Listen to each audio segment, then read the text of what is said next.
nyo pagka parang narinig nyo po yung seminary? Mga pare. Mga pari lang po. Doon sila nag-aaral. Yung ano yung naisip pag narinig nyo po yung seminary?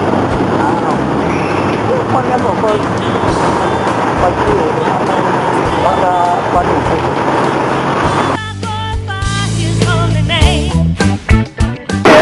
Alright, papunta na kami ng San Carlos Seminary. Yeah, sir. Along the highway of EDSA Guadalupe lies the first diocesan seminary established in the Philippines, the San Carlos Seminary, the Royal Conciliar and Archdiocesan Seminary of Manila. Hi there everyone, my name is Carlos and here we are at San Carlos Seminary. There are 6 buildings located inside this compound. Three seminaries are located inside. There's also a lay formation center located inside this compound. Come on, let's go. The group traveled all the way to Guadalupe and walked to visit this renowned seminary. This was established on April 28, 1702 for the formation of the diocesan clergy in Manila, as envisioned by the Council of Trent. This was inaugurated and blessed by Archbishop Francisco Cuestra on December 8, 1707. It was first named Royal Seminary of San Clemente, then Real Seminario de San Felipe, which turned into a short-lived university until such time that it was called Real Seminario Conciliar de San Carlos.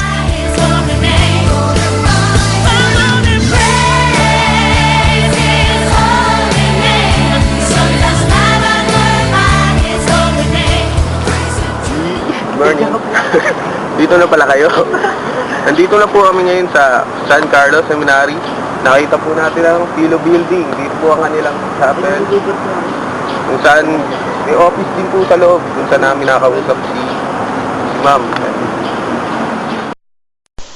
The seminary is headed by Rector Monsignor Hernando Coronel together with 13 other priests who cater the formation program of the seminarians.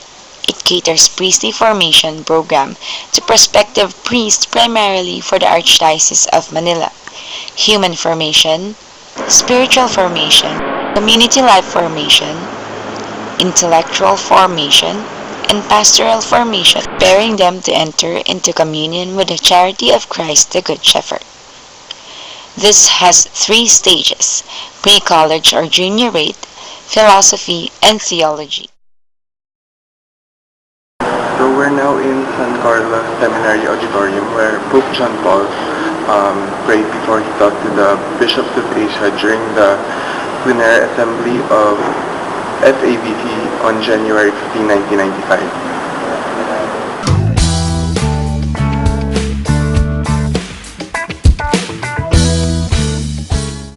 Each of the 3 stages has their own mission and vision statements, but the whole seminary envisions a renewed church for a renewed humanity, world, and society.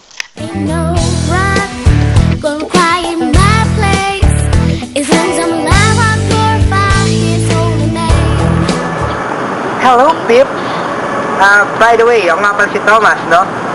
Dito kami sa San Carlos Seminary, and at my back was the Rosary Garden. Okay, nasa tapat niya ang basta building, Philo Building, kung nasa nag-chapel, kung nasa nagdasal si Pope John Paul before the 6 something, okay? During the pre-college stage, they undergo this 1-year period of rigid seminary orientation. They learn the rubrics of prayer life, community living, study habits, and personal growth.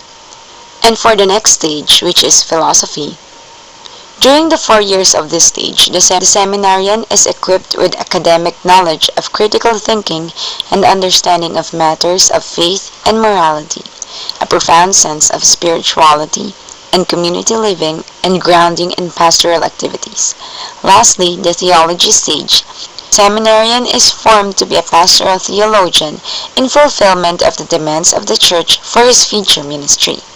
He should exemplify traits of a responsible shepherd and conscious leader. There are 5 years allotted for this theological formation of a seminarian. 4 year for the course proper, and 1 year for the pastoral spiritual integration year. Nandito ngayon tayo sa Rain Forest Chapel, kung saan nagaganap ang retreat ng mga ilang school. Kagaya nung school nung isang yon, si Thomas. And, sukin natin.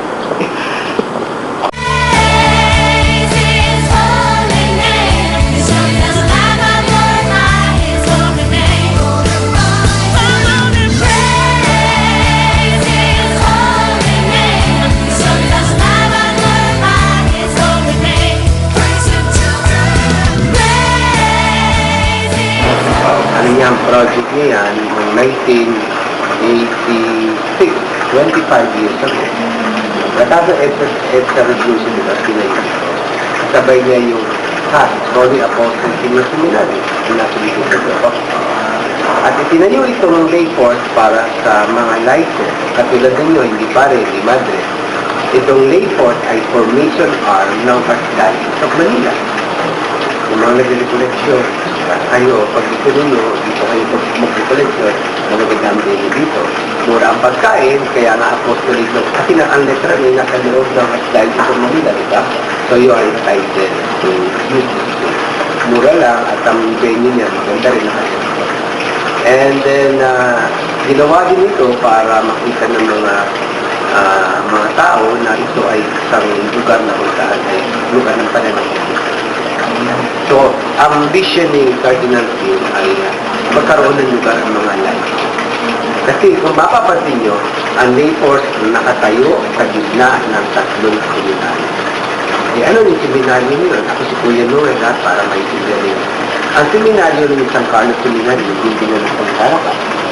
That's the first seminary. The second seminary, yung nandun sa baba, LMI, Lorenzo Muslim Institute.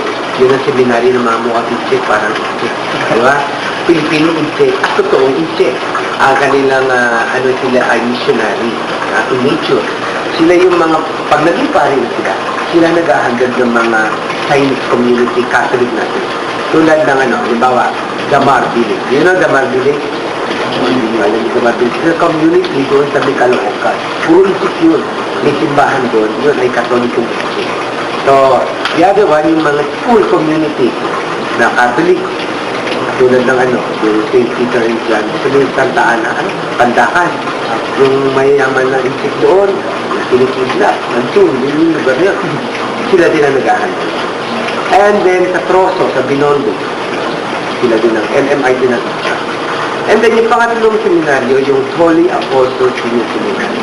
Yun yung mga seminaryo ng mga tinatawag natin late vocation. Mga nagpapari na tapos na mga professional. Tulad ninyo, anong course ninyo? Ito po, Information Technology, ICT yun. After 2 years, graduate na, nagtrabaho, pwede na pumasok sa seminaryo. Tulad ninyo, graduate kayo, katrabaho kayo ng 2 taon, qualified ka na to go to this kind of seminary. Kaya late vocation. Tinatanggap yan 25 years old to 40 years old. Pwede kayo pa. So, marami na tayo mga doktor, dentista, abogado, engineer, architect, na paano. At sa gitna nito, ang nakatayo ang dito. Kasi ito ang seed of vocation. Ang mga tao pumupunta rito, mga estudyante, mga ibang klaseng tao, ito ang seed of vocation. Dito sila kumukuha. Parang siyempre, makikita nyo sa pag-vocation. Napapansin nila. Ang lahat ng seminaryo, mayroong duwan. Hindi sabihin, hindi ka pwede pumasok. Pero dito, welcome lahat. Kahit islay sa dito, Taxonoloba, Muslim. Kasi laiko, dito. So, ang lay force ngayon ang nag-cater ng mga values formation ng lahat ng government. Kung ang inyong mga magulang na nagtatrabaho sa gobyerno, ay halos ang lay force na nagbibigay ng formation. Katulad ngayon, meron tayong bisita ang NCMB. Kasi NCMB. Isang agency ng DOLE. Malapit sa inyo, di ba? Sa Intramuros. Ang DOLE, nagpupunta rin dito. National Mediation Conciliatory Board. Sila yung nag-a-handle ng nag-mediate sa mga problema ng mga multinational firm employees.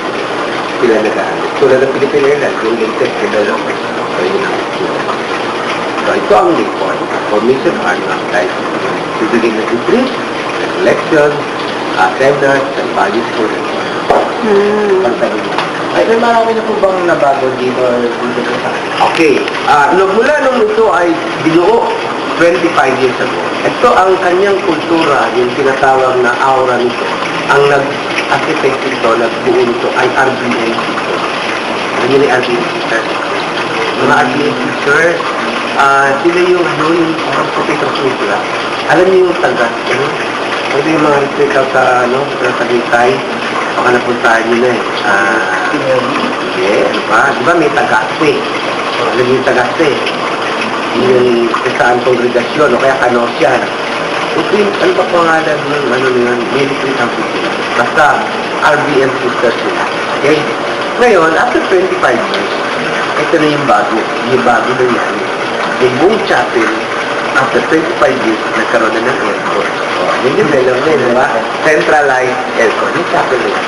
And then, yung loob ng airport, yung building niya, bawat kwarto na ayos na. Meron ng tinted, may bago. Ang nag-architect naman, yung arkitekto ng Pocolari, yung Pocolari, hindi na narinig yun, di ba? Pocolari, merong movement na pangalan Pocolari. So, yung sa Tagaytay, meron yung mga Pocolari, houses doon. Yung arkitekto, in apostolate niya, hindi siya nagpapagpapalit. So, natatanggap lang niya parang siya ang nagpapagpapalit. Makita niyo na ba yung taas? Pangalawa? Hindi po. Tingnan niyo yung susunod niya. So, ibig sabihin, yung loob niya, hindi lang nabot. Tulad nito labo nito. Dati sarado lang. Ngayon, in-extend niya. In-extend niya. Kasi merong develop after 25 years. At saka ngayon, ang namumuno ngayon ay hindi lang tayo like yun na si Ali. Ayan niya. Siya ang Jessica Soho at tayo sa Manila. Kung makikita yung kinig ito sa Leleta, sige, ito ka rin naman. Hi po. Morning po. Sa dentist ba ito? Pero sabi ko, So, yan din yung mapakulit. So, siya ngayon ang documentation. Opo. Thank you po. Siya ngayon ang in-charge sa after 25 years.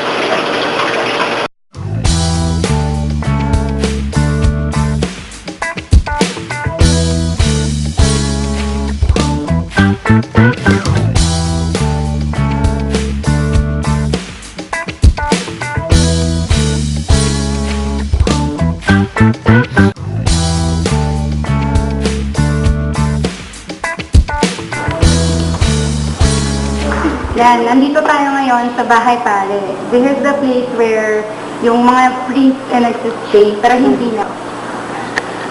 May food and amazing.